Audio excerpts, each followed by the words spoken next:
ये बात बिल्कुल सत्य है कि हिंदुस्तान में लोग जितना नेताओं को नहीं पसंद करते हैं उससे कई गुना ज़्यादा प्यार हमारे इंडियन आर्मी को करते हैं। इसकी वजह सिर्फ एक ही होती है कि हमारे इंडियन आर्मी सरहदों पर खड़ी होकर हमारे देश की सुरक्षा ही नहीं करते हैं, बल्कि उन्हीं की वजह से हम भी अपने घरों के अंदर सुकून की नींद सो पाते हैं। पर आज की कहानी में एक आर्मी सरहद पे खड़े होकर अपने देश की सुरक्षा तो कर लेता है पर अपने घर की सुरक्षा नहीं कर पाता है, जिसकी वजह से एक दिन हमेशा के लिए इस दुनिया को छोड़ के चला जाता है। पर जब इसका असलियत लोगों को मालूम चलता है तो हर किसी के अंदर गुस्सा फूट फूट करके बाहर निकलता है। नमस्कार, आदाब, मैं हसमुद्दीन और आप देख रहे हैं सफ़र क्राइम तक। आज की जो सच्ची घटना मैं आपको सुनाने वाला हूं, ये घटना है कर्नाटक प्रदेश की। कर्नाटक का एक ज़िला पड़ता है बेलगांव और इसी बेलगांव का एक थाना पड़ता है मरिहाल। मरिहाल थाने के अंतर्गत एक कस्बा आता है होन्नीहाल और इसी होन्नीहाल कस्बे का रहने वाला उदय पटनदार। उदय के टोटल 2 बेटे हैं, जिसमें बड़ा बेटा दीपक और छोटा बेटा चंद्रकांत। दीपक जिसकी उम्र है लगभग 35 साल, जो एक इंडियन आर्मी है। दीपक की पत्नी का नाम है अंजलि। अंजलि जिसकी उम्र है लगभग 27 साल के आसपास। बात कर रहा हूँ मैं 29 दिसंबर 2019 की। दरअसल दीपक 2 महीने की छुट्टी लेकर अपने घर पे आता है और फिर अपने पूरे परिवार के साथ छुट्टियां बड़ी खुशहाल तरीके से व्यतीत करता है। 28 जनवरी 2020 को दीपक अपनी पत्नी अंजलि और अपने ड्राइवर प्रशांत पाटिल के साथ पिकनिक मनाने के लिए घर से बाहर जाता है। पर तीनों जब शाम के वक्त उधर से रिटर्न होते हैं तो दीपक अपनी पत्नी अंजलि से कहता है कि मुझे कुछ ज़रूरी काम याद आ गया, इसीलिए मुझे बेलगांव जाना होगा, तुम ड्राइवर के साथ घर चली जाओ। अंजलि ड्राइवर के साथ घर पे पहुंच जाती है, लेकिन देर शाम तक भी दीपक जब अपने घर पे नहीं आता है तो अब उसके पिता उदय अपने बेटे दीपक के नंबर पे फ़ोन करते हैं, लेकिन अब दीपक का नंबर स्विच ऑफ बताने लगता है। बार बार फ़ोन करने के बावजूद भी जब दीपक का नंबर नहीं लगता है तो उदय के जितने भी जानने वाले होते हैं सबके नंबरों पे फ़ोन करता है और अपने बेटे के बारे में पूछताछ करते हैं, लेकिन इसके बावजूद भी दीपक के बारे में कुछ पता नहीं चलता है और देखते ही देखते पूरी रात गुजर जाती है। अगले दिन भी जब दीपक अपने घर पे नहीं आता है तो उदय अपनी बहू अंजलि से फिर से पूछताछ करते हैं। अंजलि अपने ससुर से यही कहती है कि उन्होंने मुझे सिर्फ इतना ही बताया था कि मुझे कुछ ज़रूरी काम याद आ गया, इसके आगे उन्होंने मुझे कुछ भी नहीं बताया था।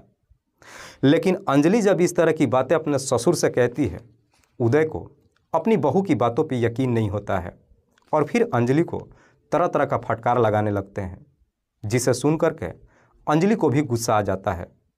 2 दिन का जब और समय गुजर जाता है, दीपक का जब कुछ पता नहीं चलता है, अंजलि भी इस प्रकार से अपने ससुराल वालों से गुस्से हो जाती है कि आखिरकार 4 फरवरी 2020 को इसी मरिहाल थाने में जाती है और अपने पति के गुमशुदगी का रिपोर्ट दर्ज करा देती है। पुलिस जब अंजलि से पूछताछ करती है तो अंजलि भी पुलिस वालों से वही सारी बातें कहती है जो अपने ससुर से बताई थी, लेकिन साथ ही साथ पुलिस वालों से यह भी शिकायत करती है कि उसके ससुराल वाले मुझे परेशान कर रहे हैं। पुलिस दीपक की गुमशुदगी का रिपोर्ट तो दर्ज करती है, लेकिन साथ ही साथ अंजलि को दिलासा देती है कि आप घर पे जाओ, हम जल्द से जल्द दीपक को ढूंढ निकालेंगे। पुलिस दिलासा तो दे देती है, लेकिन पुलिस के लिए भी ये काम इतना आसान नहीं था। उसके बाद से पुलिस भी अब दीपक की हर जगहों पर तलाश करती है, लेकिन इसके बावजूद भी दीपक का कुछ पता नहीं चलता है और देखते ही देखते लगभग 10 दिन का समय गुजर जाता है। 10 दिनों तक भी जब दीपक का कुछ पता नहीं चलता है, आखिरकार उदय अपने छोटे बेटे चंद्रकांत को लेकर बेलगांव के जाकर डीसीपी से मुलाकात करते हैं और अपने बेटे की कहानी बताते हैं। इधर डीसीपी को जब मालूम चलता है कि दीपक एक आर्मी ऑफिसर है और उसका कहीं कुछ पता नहीं चल रहा है, डीसीपी मरिहाल थाने में फ़ोन करते हैं, पुलिस वालों के ऊपर दबाव देते हैं कि दीपक को जल्द से जल्द ढूंढा जाए। तब जाकर के पुलिस अब इस केस को सीरियस तरीके से लेना शुरू करती है। पुलिस अब दीपक को ढूंढने के लिए एक टीम का गठन करती है। खुद पुलिस तो ढूंढती है, लेकिन साथ ही साथ अपने खबरियों को भी काम पर लगा देती है। जैसे ही कुछ दिन का और समय गुजरता है, एक खबरी थाने में पहुंचता है और पुलिस वालों से कहता है कि साहब दीपक के बारे में तो कुछ पता नहीं चला, लेकिन शायद दीपक के बारे में उसकी पत्नी अंजलि बता सकती है, आप लोग अंजलि से पूछताछ कीजिए।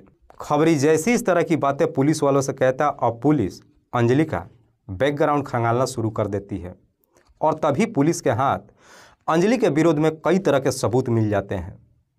पुलिस को कई तरह के जब सबूत मिल जाते हैं, पुलिस फिर से अंजलि को थाने में बुलाती है और अंजलि से दीपक के बारे में पूछती है। अंजलि इस बार भी पुलिस वालों को वही जवाब देती है जो इससे पहले दे चुकी थी, लेकिन इस बार पुलिस अब अंजलि के बातों पर यकीन नहीं करती है, बल्कि अब पुलिस अंजलि के साथ सख्ती से पेश आती है। पुलिस जैसे ही अपना सख्ती दिखाना शुरू करती है, आखिरकार अंजलि अपनी सच्चाई कबूल कर लेती है। अंजलि कहती है कि साहब मेरे पति दीपक की हत्या कर दी गई है। लेकिन अंजलि जब इस हत्या की पूरी कहानी बताती है तो वाकई में इसे सुनने के बाद लोगों के अंदर गुस्सा फूट फूट करके बाहर निकलता है। दीपक के पिता का नाम है उदय। उदय जो अच्छा खासा पैसे वाले ही नहीं हैं, बल्कि शिक्षित भी हैं। दीपक अपने ही इलाके से पढ़ाई लिखाई करता है, लेकिन दीपक की जैसे ही पढ़ाई कंप्लीट हो जाती है, अपनी करियर की आजमाइश फौजी में करता है और पहले ही कोशिश में दीपक के इंडियन आर्मी में सिलेक्शन हो जाता है। उसके बाद से दीपक जब अपनी नौकरी पा लेता है, ठीक ठाक जब पैसे कमाने लगता है, उदय अपने बेटे की शादी अंजलि से कर देते हैं। अंजलि भी जब शादी कर अपने ससुराल में आती है, दीपक को काफ़ी हद तक पसंद करती है और बड़ी खुशहाल तरीके से जीवन व्यतीत करती है।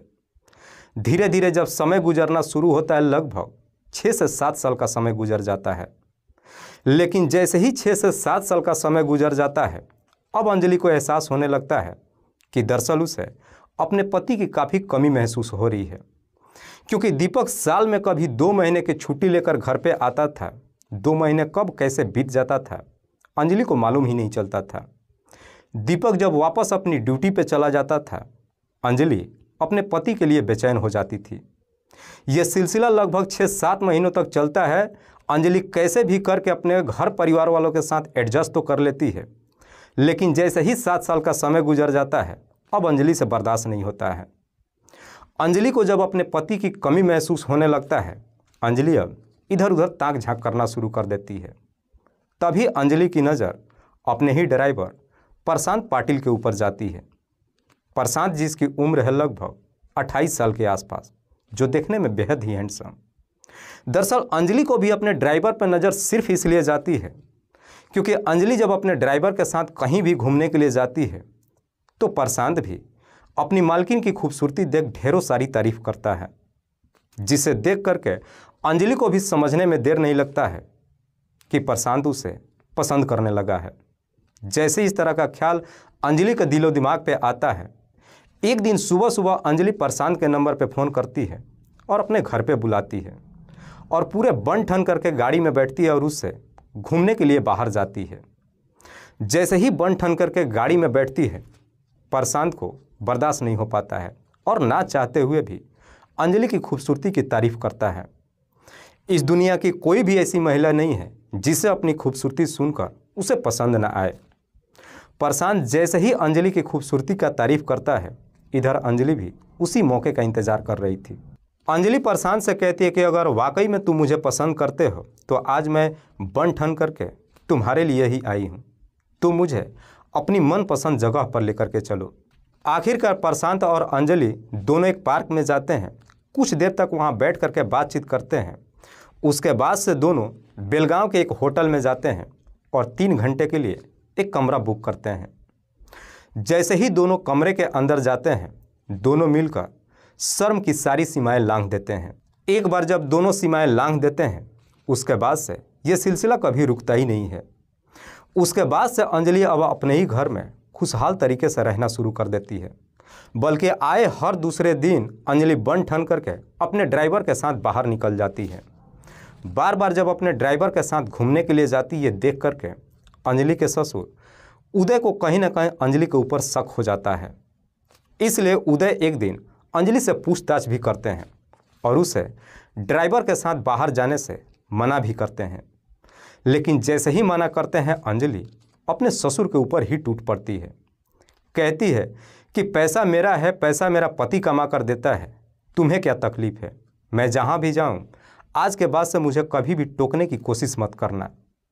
अंजलि जैसे ही अपने ससुर को इस तरीके से जवाब देती है, आखिरकार उदय भी मजबूर होकर अपना मुंह बंद कर लेते हैं। 29 दिसंबर 2019 को जब दीपक 2 महीने की छुट्टी लेकर अपने घर पे पहुंचता है, उदय अपनी बहू को लेकर अपने बेटे से शिकायत करते हैं। जब शिकायत करते हैं तो ये सुनकर दीपक को भी अपने कानों पर यकीन नहीं होता है। दीपक सोचता है शादी के 7 साल समय गुजर गया, आज तक कभी अंजलि का शिकायत नहीं हुआ था। लेकिन दीपक ये भी सोचने पे मजबूर हो जाता है कि जरूर कोई ना कोई तो बात होगी जो उसके पिता उसकी शिकायत कर रहे हैं। इसलिए दीपक अब अपनी पत्नी के ऊपर नज़र रखना शुरू कर देता है। जैसे ही कुछ दिन का समय गुजरता है, आखिरकार दीपक को अपनी पत्नी की सच्चाई मालूम चल जाता है। लेकिन दीपक अपनी पत्नी को कभी भी अपने ड्राइवर के साथ नहीं देखता है। पर जैसे ही सच्चाई मालूम चलता है, दीपक इस बारे में अंजलि से पूछताछ करता है। अंजलि भी तुरंत अपनी सच्चाई कबूल कर लेती है। कहती है कि मैं ड्राइवर के साथ सिर्फ घूमने के लिए जाती हूँ, लेकिन मेरा उसके साथ कोई अफेयर नहीं चल रहा है। अगर तुम्हें शक भी है तो मैं अपनी गलती मानती हूँ और मुझे माफ़ कर दो। अंजलि जैसे ही अपनी गलती मान लेती है, दीपक भी उसकी गलतियों को माफ़ कर देता है। उसके बाद से अब अंजलि प्रशांत से बातचीत करना बंद कर देती है। अंजलि प्रशांत से बातचीत करना बंद तो कर देती है, लेकिन जैसे ही कुछ दिन का और समय गुजरता है, अंजलि को यह एहसास हो जाता है कि वो प्रशांत के बगैर नहीं रह सकती है। इधर प्रशांत का भी सेम वही हाल था। जब अंजलि को बर्दाश्त नहीं होता है, आखिरकार एक दिन अंजलि अपने पति और ड्राइवर प्रशांत को लेकर के कंपेयर करती है कि दोनों में मेरे लिए बेहतर कौन है। आखिरकार अंजलि को कहीं ना कहीं ड्राइवर प्रशांत ही अच्छा लगता है। जैसे ही अंजलि को ड्राइवर प्रशांत पसंद आ जाता है, अंजलि उसी दिन सोच लेती है कि अब उसका पति उसके रास्ते का रोड़ा बन चुका है। उसी दिन ही अंजलि अपने पति को इस दुनिया से हटाने का तय कर देती है। और यही सोच करके अंजलि एक दिन प्रशांत के नंबर पर फ़ोन करती है और कहती है कि अगर वाकई में तुम मुझसे सच्चा मोहब्बत करते हो तो मेरे पति को हमेशा के लिए इस दुनिया से हटा दो। जैसे ही अपने पति की मरवाने की बात कहती है, ये सुन करके ड्राइवर प्रशांत भी काफ़ी खुश हो जाता है, क्योंकि प्रशांत भी अंजलि के प्यार में एकदम अंधा हो चुका था। उसके बाद से प्रियंका और प्रशांत दोनों मिल करके दीपक को इस दुनिया से हटाने के लिए एक षड्यंत्र बनाते हैं। साथ ही साथ प्रशांत अपने इस षड्यंत्र में अपने 2 दोस्तों को भी शामिल कर लेता है, जिसमें से एक का नाम है नवीन और दूसरे का नाम है परवीन। और फिर ये चारों मिल करके दीपक को इस दुनिया से हटाने के लिए एक तारीख तय करते हैं। 28 जनवरी 2020 के सुबह के वक्त प्रियंका दीपक से कहती है कि आज हम लोग बाहर पिकनिक मनाने के लिए चलते हैं। प्रियंका जैसी इस तरह की बातें कहती है, दीपक भी उसकी बात मान लेता है।